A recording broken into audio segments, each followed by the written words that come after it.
So untuk organization ini based on work policy. So based on work policy,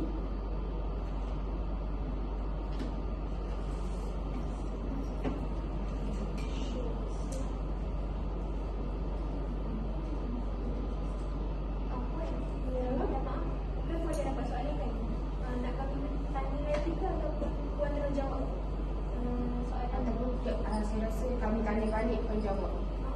Boleh je, boleh je. Kalau nak kita present, kita pun nak present pun based on you all punya soalan. Okey. Apa soal kami tanya dalam bahasa Melayu pun jawab bahasa Melayu.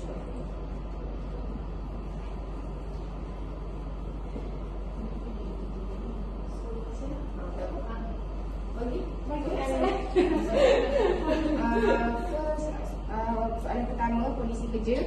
Bolehkah Puan terangkan butiran spesifik mengenai polisi yang mengawal kerja pentadbiran di syarikat idaman?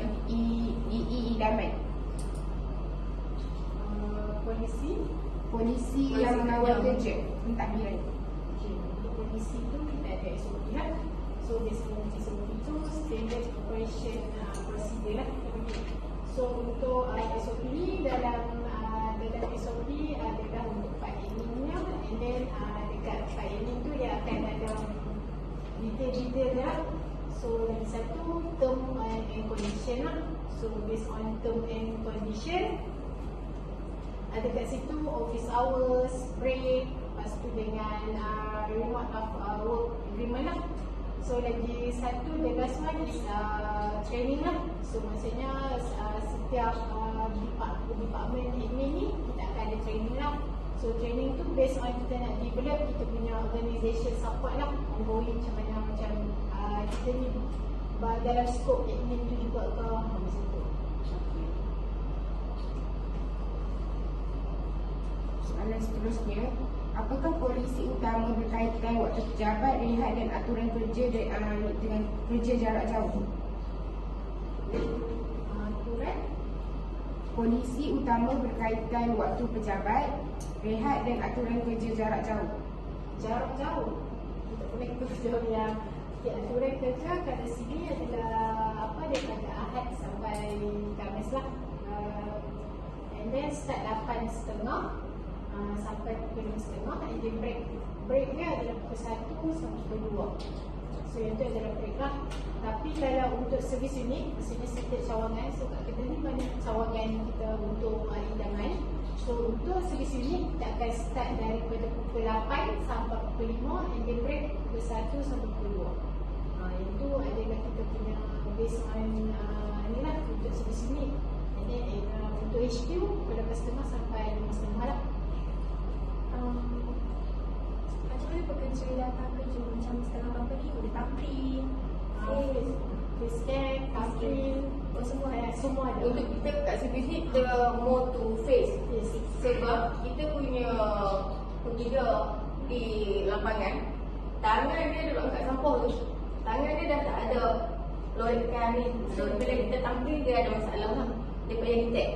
So now untuk servis ni kita untuk face pasal tak ada masalah lah, lagi tak jatuh, tak termain kan. Dia okey, dia dah boleh capture. Dia duduk je depan tu, dah lalu pun dah boleh capture. Kalau dekat HQ dia memang kita pakai jari dan muka.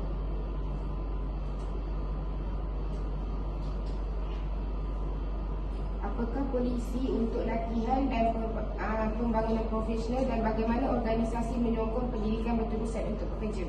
Yang ini.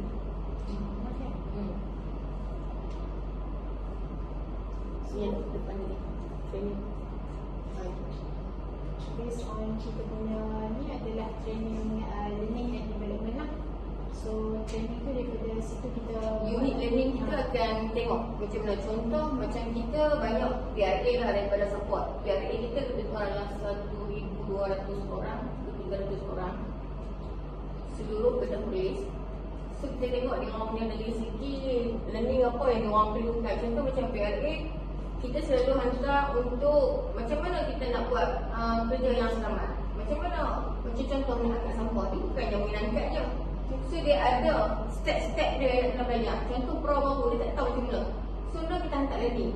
Sekarang kita ada safety passport. Safety passport ni kita akan mau tu pekerja rendah semua akan ada safety passport. Safety passport dia ajak A sampai Z. Sampai dia orang akan dapat last kali SKM. SLDM punya sijil dia lebih kurang macam SKM lah. So setiap time kita akan buat, tengoklah kat mana saya buka buat dia punya convocation tu dekat last year kita buat dekat UP Amsterdam. So semua tengok aluran net akan pentas macam ijazah. Tapi dia bekerja PRA sahaja.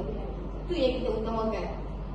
Yang kita ada supervisor. Supervisor tu kita hantar. Macam mana kita nak monitor pekerja kita. So kita hantar dia orang belajar, ada latihan, ada ujian. Baru boleh dapat sijil tu. Safety passport ni mau tu kerja selamat. Macam mana kita nak buat operate kerja dengan selamat? Selalunya orang tengok pekerja idaman, sampul-sampul biasa je kan. Ingat PMR pun dah belum je memang PMR. Kadang-kadang yang PMR, SPM biasa yang tak ada apa ni.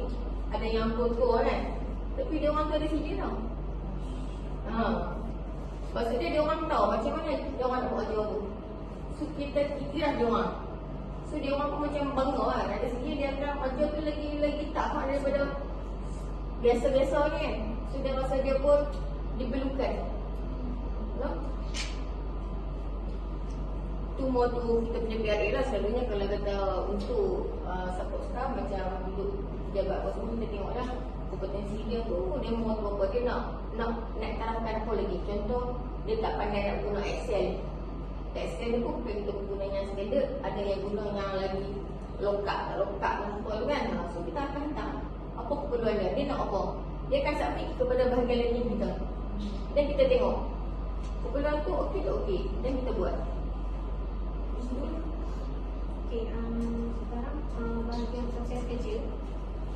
Soalan pertama, bagaimanakah tugas dan tanggungjawab diberikan dalam pejabat dan apakah proses yang ada untuk memastikan ia diselesaikan dengan cekap? Proses kerja. Proses kerja. Bagaimana tugas dan tanggungjawab diberikan dalam pejabat, and then apa proses yang ada untuk memastikan dia selesaikan tugas tu dengan cekap, dengan betul. Okey, yang tu pun salah satu daripada satu kita pegang SOP lah. So bila kita pegang SOP, kita dah tahu lah macam ni nak buat macam mana. Semua department akan ada dengan SOP. Satu SOP lah. Satu kita ada KPI. Setiap pekerja daripada bawahan PRA tu dia dah ada KPI dah, sampailah selevel CEO kat sini dia ada KPI dah. So setiap aja kita mengikut KPI tahunan yang dah digazetkan kepada kita setiap tahun oleh head department. Macam kita orang punya admin, kita head HR lah. So kita dah ada dah senarai tugasan masing-masing. Dia tak sama macam walaupun kita orang admin, tapi dia punya KPI lain, saya punya KPI lain. Dia takkan sama. Kita takkan cari KPI yang sama. So daripada KPI itulah kerja harian dia berlaku. Faham? Maksudnya dia takkan tengok kerja lain. Sebab tu bukan KPI dia. KPI dia dah ada orang lain yang bawa. Macam saya tengok KPI saya mutu projek. So saya akan tengok mutu projek lah. Tapi now saya pegang satu admin lah. Macam Amarina, dia akan tengok dia punya part, dia punya MMR report. Untuk bulanan punya MMR report. Lepas tu dia akan tengok lagi yang accommodation, staff accommodation. Maksudnya staff nak travel, nak pergi meeting, nak pergi apa-apa sajalah kerja luar. So Amarina akan tengok itu. So sebab tu saya kata tu kerja harian ni melibatkan KPI dengan SOP saja. Kita kena follow ini. Dia takkan ada suka-suka hati nak buat kerja orang lain kan, tak ada. Dia akan buat kerja dia. Kalau dia tak achieve KPI dia, bulan depan atau depan dia takkan dapat bonus, dia takkan dapat increment. Itu dah bergantung pada dia sendiri sebab tu. Kalau yang siapa dapat bonus sikit ke banyak tu bergantung kat KPI dia. Kalau dia achieve, dia akan dapat lebih. Kalau dia achieve, dia akan dapat middle ataupun lowest. Ada limit ke KPI tu? KPI tu bergantung kepada dia. Tak sikit lah. satu orang lebih kurang ke 10 ke 12 item lah. Projek. Macam saya motor projek lah, macam Malina dia kena tengok semua all service unit. Sebab kita monitor all kita punya cawangan. Kita ada 12 cawangan, kita ada polis, and then kita ada subsidiary kita, anak syarikat, GRC, ada di Perak, and then ada di Trump. So tu pun kita monitor. Semua dekat MHQ. Kita besar. So memang kalau Malina pun dia lebih kurang 10 ke 12 ppm macam saya. Bukan kata apa lah. Dua-dua tepi lah. Angkat. Dah nak achieve. Tapi kalau kita follow betul-betul, boleh achieve. Tak ada masalah. Berapa lama KPI tu? Dan Satu tu. semua projek. Yes.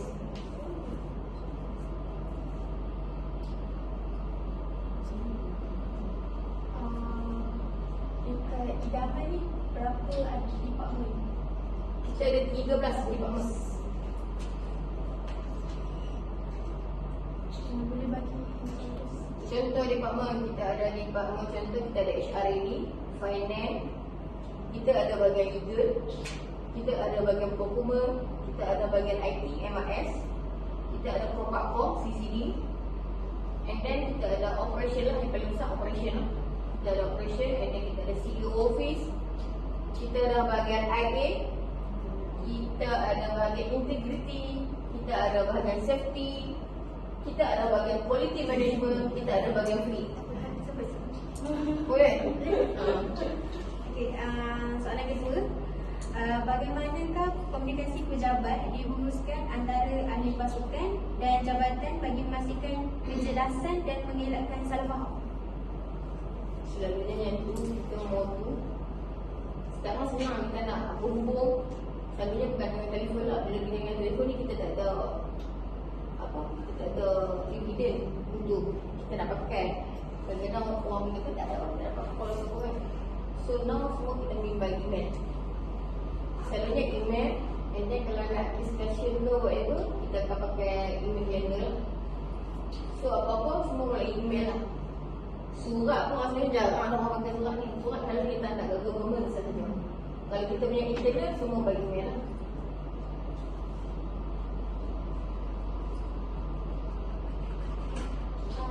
Soalan ketiga, apakah proses yang digunakan untuk mengambil pekerja baru dan menguruskan integrasi mereka ke dalam pasukan? Kami kerja baru semua akan melalui kita punya satu lagi unit bawah HR bahagian recruitment. Yes. Setiap jabatan ataupun servis unit cawangan kita lah unit tu. Dia kena isi satu orang application untuk permohonan pekerja baru. And then bila sampai kat kita akan sort, kita akan review, dan baru kita akan panggil dia lah, ambil dia. Proses dia tu sama je. Kita akan ambil and then kita akan ada onboarding lah. Untuk kerja dia, cara kerja dia tu kita akan ada onboarding. Setiap pekerja baru memang akan masuk onboarding walaupun pekerja PRA. PRA maybe onboarding dia tak macam dengan support kita lah. Kita punya onboarding support ni satu hari, melibatkan jabatan yang berkenaan lah.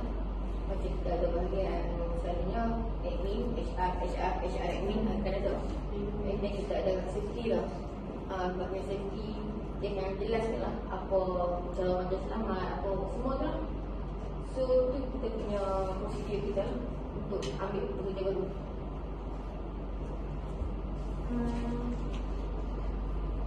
Bagaimanakah pejabat menguruskan proses kewangan seperti penganggaran, invoice dan penjejakan perbelanjaan? Apakah kawalan yang ada untuk memastikan ketepatan dan pematuhan? Untuk kita punya penggunaan belanjawan, betul kan? Setiap company mana-mana pun rasanya dia kena ada satu yearly budget. So daripada yearly kita punya budget, kita tahu lah planning kita tahun ni kita nak kena buat apa. So you tanya macam mana kita nak jalan, macam mana kita nak tahu belanjawan kita dibelanjakan. Betul? Betul kan? Tak ada salah dan benda tu kena Okey. tepat. Benda tu kena tepat. Okey. Siapa yang akan check? Selalunya kan, selalu company dia akan, dua orang akan check. Ya, setiap department kita ada head, satu head. Satu head department, and then kita ada head unit. Head unit admin, head unit IR.